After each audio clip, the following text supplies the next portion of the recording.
Hello students, हमारा topic है accounting principles. इसमें हम लोग पहले पढ़ चुके थे। अकाउंटिंग कंसेप्ट में हम उसका मीनिंग, उनका रूल और 3 कंसेप्ट्स हम लोग पहले से पढ़ चुके थे। Going concern concept, consistency concept और अक्रूवल कंसेप्ट, ये हम ऑलरेडी पढ़ चुके हैं। आज हम पढ़ेंगे, नेक्स्ट है बिजनेस एंटिटी प्रिंसिपल या बिजनेस एंटिटी कंसेप्ट। कंसेप्ट बोले या प्रिंसिपल्स बोले, एक ही बात है, बस ये आपको याद रखना। बिजनेस एंटिटी, बिजनेस एंटिटी जो वर्ड है इस पे आपको ध्यान देना है। इसके बाद यहाँ प्रिंसिपल लिखा है, कंसेप्ट लिखा है, उससे कोई फ़र्क नहीं पड़ता। तो बिजनेस एंटिटी प्रिंसिपल, जैसा कि हम जानते हैं कि प्रिंसिपल्स क्या है, रूल्स होते हैं। तो ये अकाउंटिंग के प्रिंसिपल्स हैं, मीन्स अकाउंटिंग करते समय हमको इन रूल्स को फॉलो करना है। तो बिजनेस एंटिटी कंसेप्ट या बिजनेस एंटिटी प्रिंसिपल या रूल क्या कहता है? इसका है कि जब हम अकाउंटिंग करते हैं तो बिजनेस की अपनी एक अलग पहचान होती है। जैसे बिजनेस फर्म है, बिजनेस फर्म है, इसकी अपनी अलग पहचान है। किससे? किसी भी पर्सन से, चाहे वो ओनर हो, चाहे वो क्रेडिटर हो, चाहे वो मैनेजर्स हों, चाहे वो एम्प्लॉयज़ हों, चाहे डेटर्स हों, चाहे मनी लेंडर्स हों, गवर्नमेंट है, इवन ओनर से भी अलग माना जाता है। इसकी पहचान एकदम अलग है। तो इसको लिखने के लिए आप कैसे लिखेंगे एग्ज़ाम में? तो आप लिख सकते हैं, according to business entity principle, business is treated as a unit separate and distinct from its owners, creditors, managers and others. तो बस इतना ही है। इसका इफ़ेक्ट क्या होता है अकाउंटिंग पे? जैसे प्रोप्राइटर है, मान लेते हैं कि प्रोप्राइटर, ये बिजनेस हो गया, आपका बिजनेस का बिल्डिंग है मान लेते हैं, प्रोप्राइटर का घर मान लेते हैं यहाँ पर है प्रोप्राइटर। तो बिजनेस शुरू करने के लिए आप प्रोप्राइटर से, जैसे हम मान लेते हैं पैसे आए कैश, तो इसको हम भी रिकॉर्ड करेंगे। मीन्स वो मालिक है बिजनेस का, लेकिन फिर उससे भी कुछ पैसे आएंगे जाएंगे तो हिसाब करना पड़ेगा। तो प्रोप्राइटर के यहाँ से पैसे आ गए, तो कैश आया हमारे यहाँ, कहाँ से आया? प्रोप्राइटर से आया। तो प्रोप्राइटर से कितना पैसा आया उसका अलग हिसाब हमें रखना पड़ता है, उसको कैपिटल बोलते हैं। हम लोग मीनिंग पढ़े थे कैपिटल। तो कितना पैसा आया बिजनेस में, वो तो ठीक है अपनी जगह, लेकिन प्रोप्राइटर के घर से आया है तो उसका अलग हिसाब रखना पड़ेगा कि कितना प्रोप्राइटर के यहाँ से पैसे आए। इवन प्रोप्राइटर लेके भी जाता है अपने घर, ड्राइंग्स जिसको बोलते हैं, कुछ भी ले गया तो उसका भी हिसाब रखना पड़ेगा, ड्राइंग। तो प्रोप्राइटर कितने पैसे लेके आया था उसका अलग से हिसाब रखेंगे कैपिटल के नाम से। कितना वो ले गया तो उसी में से माइनस कर देंगे, कैपिटल में से ही। मान लेते हैं कोई 10 लाख रुपीज़ लगा के बिजनेस किया तो कैपिटल हो गया। उसने बिजनेस किया और प्रॉफिट हुआ 2 लाख, तो उसमें ऐड कर देंगे क्योंकि उसी का है, और पैसे निकाल के ले गया तो माइनस कर देंगे। यहाँ पे हम लिख के समझते हैं। मान लेते हैं 10 लाख रुपीज़ प्रोप्राइटर के घर से आए, मीन्स उसको एज ए कैपिटल। प्रोप्राइटर के घर से जो पैसे आते हैं तो पैसे तो अलग हो गए, जो सोर्स है प्रोप्राइटर के नाम की जगह हम कैपिटल मेंशन करते हैं। फिर साल भर बिजनेस हुआ, बिजनेस में प्रॉफिट हुआ, तो प्रॉफिट भी ओनर ही लेके जाएगा, उसका ही हक है इस पे प्रॉफिट पे, तो हो गया 12 लाख। फिर वो अपने ड्राइंग कर लिया, मीन्स घर के खर्चे के लिए बिजनेस से पैसे ले गया, मान लेते हैं 1,50,000।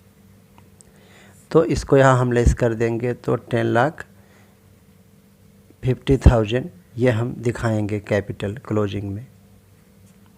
तो इवन ओनर को भी अलग माना जाता है बिजनेस फर्म से, तभी तो उसका अलग हिसाब रखा जाता है प्रोप्राइटर का फर्म में कितना पैसा लगा हुआ है। तो ये है। बाकी तो जब ओनर को अब हम अलग मान रहे हैं बिजनेस से, तो जाहिर सी बात है बाकी लोग तो अलग होंगे ही। तो यही है बिजनेस एंटिटी कंसेप्ट या बिजनेस एंटिटी प्रिंसिपल। क्या कहता है ये principle? Business is treated as a unit separate and distinct from owners and other persons. अब हम देखते हैं नेक्स्ट क्या है। नेक्स्ट है आज के डेट में, ये पहला पढ़े, दूसरा हम देखते हैं मनी। नाम से पता लग जा रहा है क्या कह रहा है ये। मनी मेजरमेंट कंसेप्ट बोलें या प्रिंसिपल बोलें, एक ही बात है। रूल आप हमेशा याद रख लें, प्रिंसिपल्स क्या है, रूल्स होते हैं। ये बात दिमाग में रहनी चाहिए तो आसानी समझ में आएगा। तो मनी मेजरमेंट ये कहता है रूल प्रिंसिपल कि बिजनेस में जो ट्रांजैक्शंस होते हैं, जो इवेंट्स होते हैं बिजनेस में, बहुत सारे इवेंट्स होते हैं बिजनेस में, तो इसमें मनी में जिसको हम मेजर कर सकते हैं उसकी वैल्यू वही रिकॉर्ड करेंगे। जिसको मनी में हम नहीं बता सकते उस इवेंट को रिकॉर्ड हम नहीं करेंगे।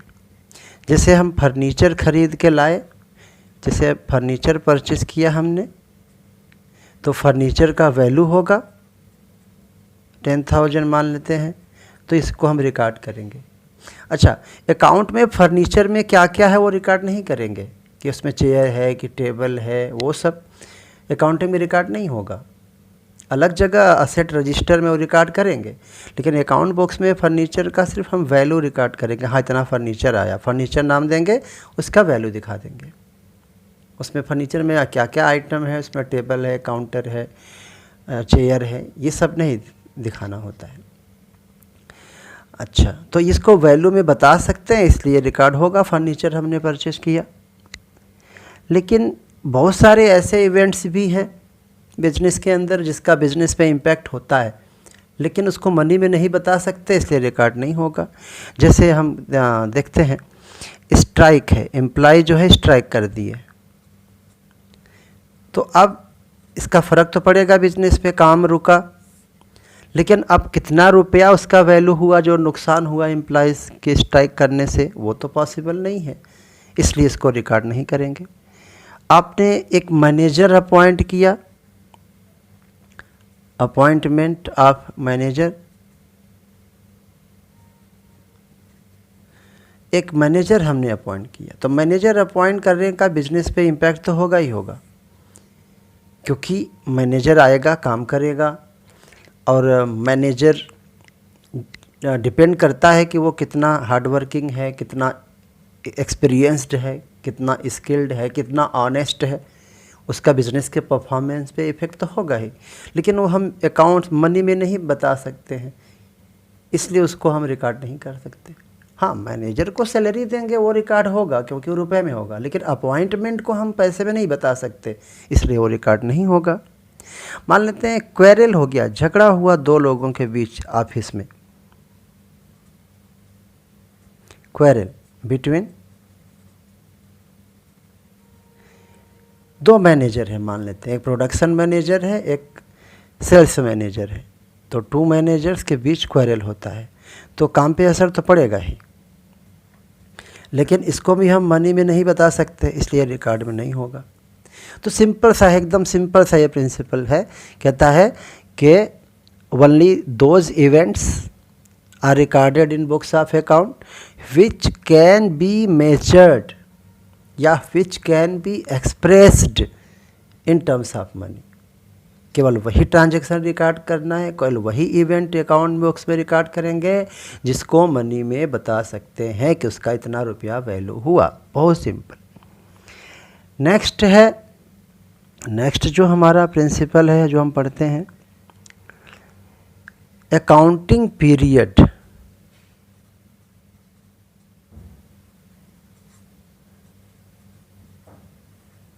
कंसेप्ट या प्रिंसिपल, कुछ भी आप बोले, प्रिंसिपल बोले या कंसेप्ट बोले, कोई दिक्कत नहीं है, मीन्स रूल।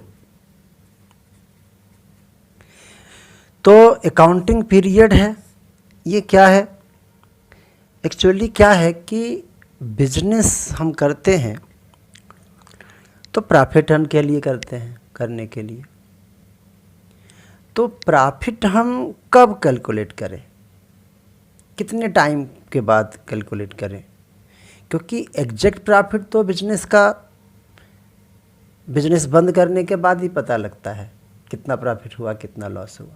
लेकिन क्या आप इतना दिन इंतज़ार कर सकते हैं?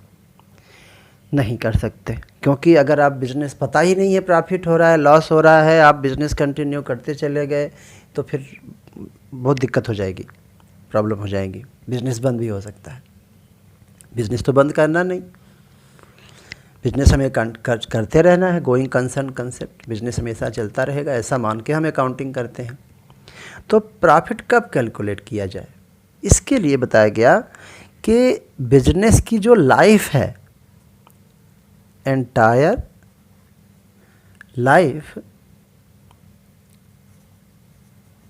Of business. अब हमें लाइफ तो पता नहीं बिजनेस का, लेकिन जो भी लाइफ है बिजनेस की वो हमें पता भी नहीं करना है कि कितना लाइफ है बिजनेस की।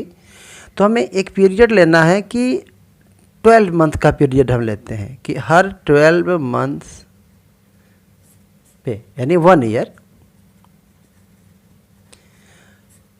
हर साल, एवरी ईयर हम क्या करेंगे कि बिजनेस का प्रॉफिट कैलकुलेट करेंगे, मेजर करेंगे और फाइनेंशियल पोजीशन डिटरमाइन करेंगे।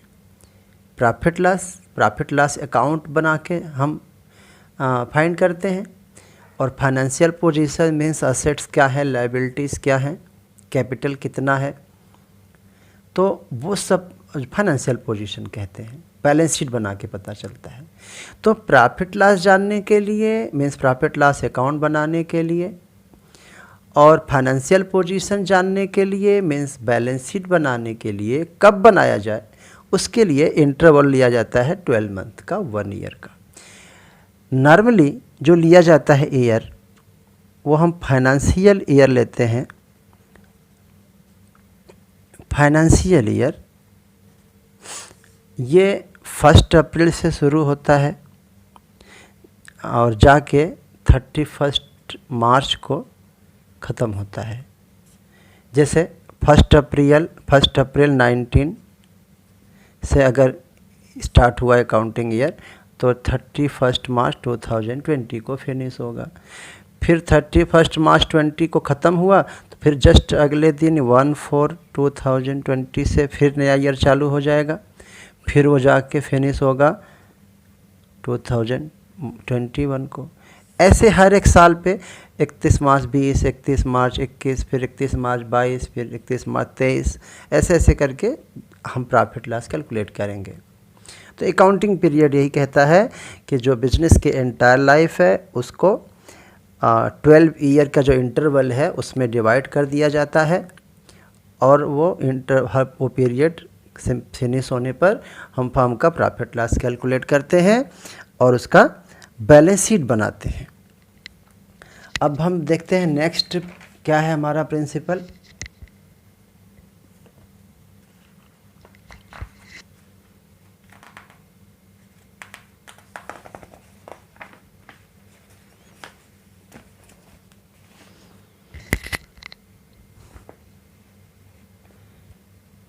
नेक्स्ट है हमारा कॉस्ट प्रिंसिपल। कॉस्ट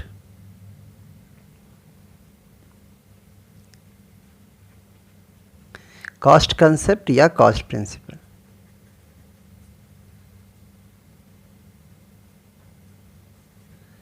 कंसेप्ट या प्रिंसिपल एक ही बात है, मेन चीज़ है कॉस्ट। अच्छा, इसको हिस्टोरिकल कॉस्ट भी कहते हैं। Historical cost concept. तो जैसा कि नाम से पता लग रहा है हिस्टोरिकल, तो इस प्रिंसिपल के अकॉर्डिंग क्या है, असेट या कोई भी चीज़ है, जैसे असेट फर्नीचर है, लैंड है, बिल्डिंग है, ये सब चीज़ें हैं, तो असेट्स को हम अपने बुक्स में शो करेंगे। हम लिख देते हैं asset is recorded at the price, eight the price, उसी प्राइस पे रिकॉर्ड होगा। किस प्राइस पे? Eight which it was acquired. Asset को उसी प्राइस पे रिकॉर्ड करना है जिस प्राइस पे इसको अक्वायर किया गया था, मीन्स प्राप्त किया गया था, मीन्स परचेस किया गया था, या हमने बनवाया था, कंस्ट्रक्ट कराया था, उसी प्राइस पे हम शो करेंगे। और यही जो प्राइस होगा, जिस प्राइस पे इसको हमने एक्वायर किया था, वही जो प्राइस है वही बेस होगा सब्सिक्वेंट फर्दर जो अकाउंटिंग होगी उस असेट के बारे में। जैसे उस पर डिप्रिसिएशन चार्ज होगा, बाय द वे कभी सेल करना पड़ा तो प्रॉफिट लॉस भी हमें उसी के से कैलकुलेट करना पड़ेगा। तो सिंपल सी बात है, कॉस्ट कंसेप्ट क्या है? According to this concept asset is recorded in the books of account at the price, means उसी प्राइस पे रिकॉर्ड होगा जिस प्राइस पे इसको अक्वायर किया गया था। अब नेक्स्ट है dual aspect principle. Dual aspect principle या कंसेप्ट भी कह सकते हैं। डुअल एस्पेक्ट ये क्या है? ये क्या है कि जब हम कोई भी ट्रांजैक्शन करते हैं तो उसके कम से कम दो अकाउंट इफेक्ट होता है। जैसे मान लेते हैं हमने बॉट फर्नीचर, फर्नीचर हमने खरीदा,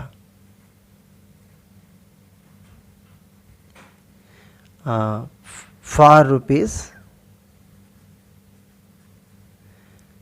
8,000। हमने 8,000 रुपीज़ का हमने क्या किया? फर्नीचर परचेज किया।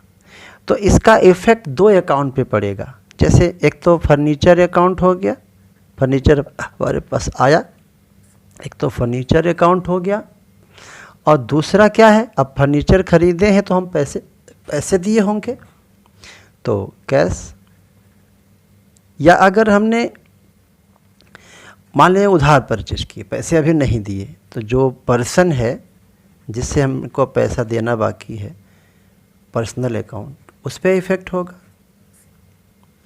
तो हमने फर्नीचर परचेज किया 8,000 रुपीज़ में, तो उस पर दो अकाउंट पे इफ़ेक्ट पड़ेगा कम से कम। एक तो फर्नीचर ख़रीद के आया वो, दूसरा कैश, पैसा दिए तो कैश हो गया, पैसा नहीं दिए तो वो पर्सन का नाम, उस फर्म का नाम, उस दुकान का नाम जिससे आपने ख़रीदा।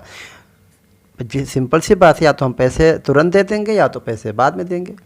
अभी तुरंत पैसे दे दिए तो कैश अकाउंट, पैसे बाद में देंगे तो पर्सनल अकाउंट, मीन्स उस फर्म का नाम, पर्सन का नाम जिससे हमने फर्नीचर परचेज किया। तो ये डुअल एस्पेक्ट प्रिंसिपल यही कहता है कि अकाउंट में हम जितने भी ट्रांजैक्शन होंगे उसको दोनों एस्पेक्ट को रिकॉर्ड करेंगे। एक को डेबिट लिखा जाता है शॉर्ट में DR, और दूसरे को क्रेडिट लिखा जाता है CR। और every debit has a credit, एक डेबिट होगा तो पक्का है उसका क्रेडिट होगा, एंड उसी को दूसरे तरीके से every credit has a debit. एक अकाउंट डेबिट होगा तो पक्की बात है दूसरा अकाउंट क्रेडिट होगा, एक अकाउंट क्रेडिट होगा दूसरा अकाउंट पक्का है कि डेबिट होगा। तो डुअल एस्पेक्ट प्रिंसिपल यही कहता है कि every transaction affects at least two account. If one account is debited, the other one will be debited, must be credited. एक डेबिट होगा तो सेकंड पक्का है कि क्रेडिट होगा। नेक्स्ट हमारा जो प्रिंसिपल है वह है रेवेन्यू रिकॉग्निशन। या रेवेन्यू रियलाइजेशन, रियलाइजेशन भी बोल सकते हैं, रिकॉग्निशन भी बोल सकते हैं, प्रिंसिपल या कंसेप्ट। तो रेवेन्यू मीन्स क्या होता है, हम पहले भी पढ़ चुके हैं। रेवेन्यू मीन्स होता है money received from sale of goods और फ्रॉम रेंडरिंग सर्विसेज, यानी हम कह सकते हैं सेल्स, बिक्री। तो यहाँ पे क्वेश्चन है कि रेवेन्यू को रियलाइज हुआ कब माना जाए, यानी सेल हो गया, यानी हमको पैसा पाने का अधिकार हो गया, तो कब माना जाए, जब पैसा मिले तब या गुड सेल हो तब। तो जैसा कि हम लोग अक्रूवल कंसेप्ट पढ़े थे, उसी तरह है कि revenue is deemed to be realised when the title of ownership of goods has been transferred to the buyer. जिस वक्त सेल होगा मीन्स गुड्स ट्रांसफ़र होगा, हैंड ओवर हो गया, उसी वक्त उसको सेल को रियलाइज हुआ मान लिया जाएगा, सेल की बुक्स ऑफ अकाउंट में मान लिया जाएगा कि सेल हो गया। जैसे अक्रूवल की तरह था, पैसे तुरंत मिलेंगे बाद में मिलेंगे वो डिफरेंट मैटर है। तो ये है रेवेन्यू रियलाइजेशन कंसेप्ट या प्रिंसिपल, ये अक्रूवल की तरह है। फिर है मैचिंग, मैचिंग कंसेप्ट।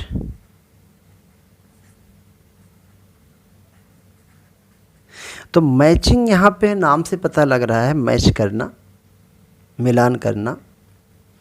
किसको मैच करना, ये क्वेश्चन है। तो क्वेश्चन है हमको चाहिए प्रॉफिट। प्रॉफिट कैलकुलेट करते समय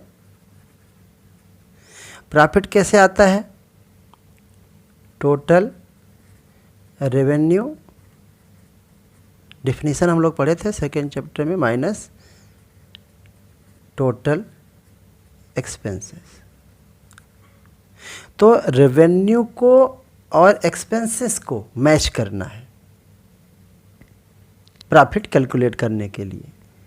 इसको लिखते हैं according to this concept, in determining profits all cost, cost बोले एक्सपेंसेस बोले, all cost applicable to the revenue of the period should be charge to that revenue. Means इस रेवेन्यू को generate करने के लिए, ये जो रेवेन्यू है इसको जनरेट करने के लिए, मीन्स सेल जो हमने गुड सेल किया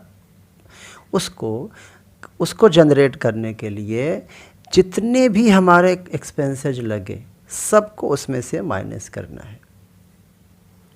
अब इसमें एक बात और समझनी है, जैसे हम एग्जांपल लेके बताते हैं कि मान लीजिए हमारा बुक्स का बिजनेस है, बुक्स हमने परचेज किया पूरे साल में 10,000 कॉपीज़ बुक्स की हमने खरीदी। हालांकि क्वांटिटी अकाउंट में रिकॉर्ड नहीं किया जाता है, हम समझाने के लिए कह रहे हैं सिंपली। मान लीजिए हमने 10,000 बुक्स हमने खरीदा ₹5 लाख में, और इसी पे एक्सपेंसेस जो हुए इन बुक्स को खरीदने के लिए, एक्सपेंसेस भी हुए, मान लेते हैं 50,000। तो टोटल हमारा कॉस्ट हुआ 5,50,000, और हमने सेल किया पूरे साल में, यानी रेवेन्यू हमारा हुआ, रेवेन्यू हुआ ₹6 लाख साल में। तो अब जो 6 लाख का हमने बुक सेल किया, गुड्स सेल किया, उसमें 550 कॉस्ट है, वो माइनस करें, लेकिन ऐसा नहीं है। हमें ये देखना पड़ेगा कि हो सकता है हमारा कुछ सामान बच गया हो। मान लीजिए हमने यहाँ पे 9,000 कॉपीज़ ही सेल की है बुक की, और ये कॉस्ट 10,000 बुक्स की है, और ये सेल 9,000 बुक्स का है, तो फिर हम पूरा नहीं माइनस कर सकते, क्योंकि ये रेवेन्यू 9,000 बुक्स का है। तो कॉस्ट भी हमें 9000 बुक्स का ही इसमें से माइनस करना पड़ेगा। ये 10,000 कॉपीज़ हैं बुक्स की, 10,000 बुक्स की कॉस्ट है, जबकि सेल 9,000 का है, बुक्स का है, तो वही मैच करना है। क्योंकि रेवेन्यू 9,000 बुक्स का है तो कॉस्ट भी हमें 9,000 बुक्स का ही इसमें से माइनस करेंगे। पैसे दिए हों नहीं दिए हों उससे मतलब नहीं है। तो कैसे पता करेंगे? ये 9,000 बाई 10,000, 10,000 बुक्स की कॉस्ट है, लेकिन सेल 9,000, तो 9,000 की कॉस्ट जितना होगा वो इसमें से हम लेस करेंगे, तब हमारा सही प्रॉफिट आएगा। तो मैचिंग कंसेप्ट यही कहता है कि जो रेवेन्यू है हमारा है पीरियड का, अकाउंटिंग ईयर हमारा एनुअली हम करते हैं 12-12 महीने पे, तो पूरे साल में हमने जो सेल किया उस सेल को करने के लिए जो हमारा कॉस्ट हुआ, जो हमारा एक्सपेंस हुआ, उसी को माइनस करना है, उसको मैच करना है। जैसे ये 10,000 का है, 9,000 का है, तो नहीं घटा सकते। 9,000 की सेल है तो 10,000 की कॉस्ट हम कैसे माइनस कर सकते हैं? तो कॉस्ट भी 9,000 का फाइंड कर लेंगे, फिर माइनस करेंगे। तो ये हमारा है मैचिंग कंसेप्ट। क्या है मैचिंग कंसेप्ट? कि in determining net profits all cost applicable to the revenue of the period should be charge to that revenue. इस रेवेन्यू को अर्न करने के लिए जितना कॉस्ट लगा है इसमें से माइनस करना पड़ेगा सही प्रॉफिट को जानने के लिए। तो ये हमारे प्रिंसिपल्स ख़त्म हो गए। कुछ प्रिंसिपल्स, कुछ कंसेप्ट हम पढ़े थे पहले, 3 कंसेप्ट पहले पढ़ चुके थे, ये हमने प्रिंसिपल पढ़ लिया। नेक्स्ट क्लास में हम कन्वेंशंस हैं, 3 कन्वेंशंस हैं, उनके बारे में हम पढ़ लेंगे। ये चैप्टर फिनिश हो जाएगा।